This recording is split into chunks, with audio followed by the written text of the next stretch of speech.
especially with people that you're like, I've worked through this issue, or I thought that I was better than this, or this behavior doesn't come up very often. That's probably your psycho-cybernetics interacting with their psycho-cybernetics. Okay, so your programs are interacting with their programs subconsciously, and that can be sometimes why you don't like somebody, even though there's no real rationale for it. Okay, so try to think of stories of that happening, because I'd love to hear them too. So we're going to go over what psycho-cybernetics are. There was a little bit of an introduction in the email that I sent out yesterday. Psycho means mind, right? Psychology is mind. Cyber means networks. It also is a Greek word for at the helm of the ship. So what's in control, what's steering the ship. But it's kind of evolved into a more modern term of being a network term. So all these different programs and networks and pertaining to computers and how computers work, the software. And then the ethics part is just like kinetics. Ethics just means how it works, how it delivers, how the power behind it. So it's all very much focused on self-image. And what happened was Maxwell Maltz was a medical doctor. He was a plastic surgeon in the 60s. And he noticed that when he would give people plastic surgery, that it wouldn't really help their self-esteem at all. And you would think that making these big external changes would help people's self-esteem. Like there were so many TLC and I don't know, Slice, all these makeover shows where people get made over and increase. What was the one where not say yes to the dress, but I was on TLC and they gave them like $5,000 to go shopping, and then they got a big makeover at the end. What was the name of that one? Oh my god. What not to wear? What not to wear? Yeah, what not to wear. Yeah, I watched like every single episode of that because it's like that story of transformation, right? But everything was external. It was their hair, their makeup, their clothes. And when you actually look at it long term, it doesn't help if the person didn't adjust their psycho-cybernetics, didn't adjust their programs. You'll go right back to where you were before because those programs are subconsciously running the show. So this plastic surgeon, he noticed this and he wanted to do something about it. So he developed this self-help type, personal development type program. And he very much did relate it to computing and how computing works and how these settings work. And so I'm going to go over kind of the key components to psycho-cybernetics with my own little spin and addition of desire, of fear, of the masculine and the feminine, and how that interplays with all of it.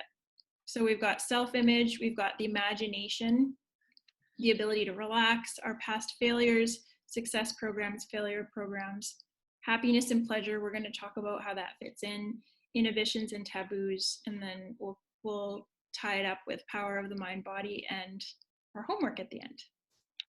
Okay. So self-image is the basis of all of this. We create a narrative or a self-portrait of how we view ourselves in the world and how we think that others perceive us, because we can never really know unless we ask. We take a poll of everybody, and even then people lie and people are nice and polite and they don't tell us the truth. So we don't really know what it's like to be anybody other than our own experience. But we've also got a mental portrait running, this program running of how we view ourselves. And often it's very much rooted in negativity. It's rooted in low self-worth, low self-esteem. It is the results of our past experiences, our successes, our failures, our childhood, the way we were parented, what culture we grew up in, and also partially our genetics, if we were born with estrogen dominance or with testosterone dominance or with somewhere in between. All of those things are going to affect how we express ourselves in the world. And then we bring in the spiritual component too, of what our personal passions are, what our drives are, what our kind of God-given talents are, what our higher self wants. All of that comes into play. And I'm looking at it in kind of black and white terms in the sense of there's the truth of who we are, and then there's superimposed over top of that is this program.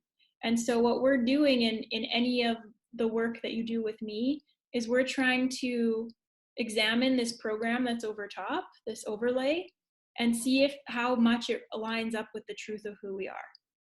Okay, so we want to get rid of the programs that don't work for us, that are actually blocking us from having the things that we want, and we want to integrate the ones that are really working for us.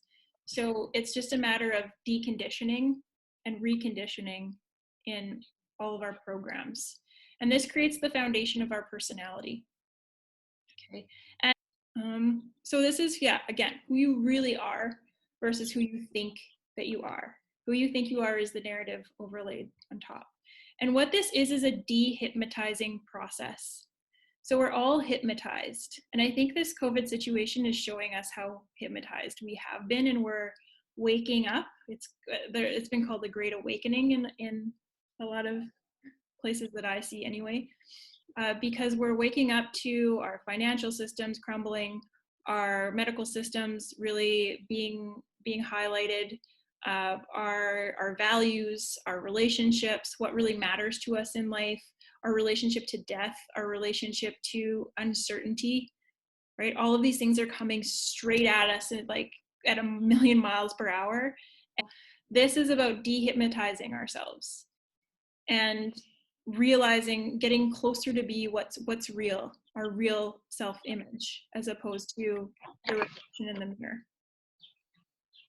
So dehypnotizing ourselves out of these beliefs of I'm not good enough, I can't, I don't deserve it. The truth is our body, our system, our nervous system can't tell the difference between what's real and what is perception or imagination.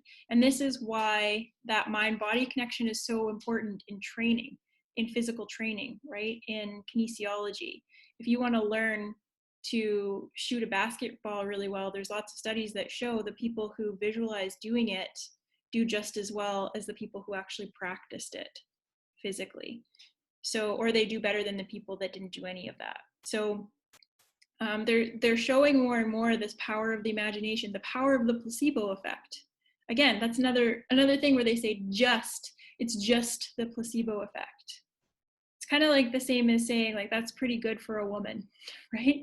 These little ways that we sneak in minimizing things, and those are the types of things I want to unhypnotize, dehypnotize ourselves out of, because the imagination is super, super powerful. I actually think it's a time traveling tool. You can go back in time, heal your trauma through your imagination, and your body actually starts to change in real time in the future. And we're in the present and then in the future. So our brains are acting on this information.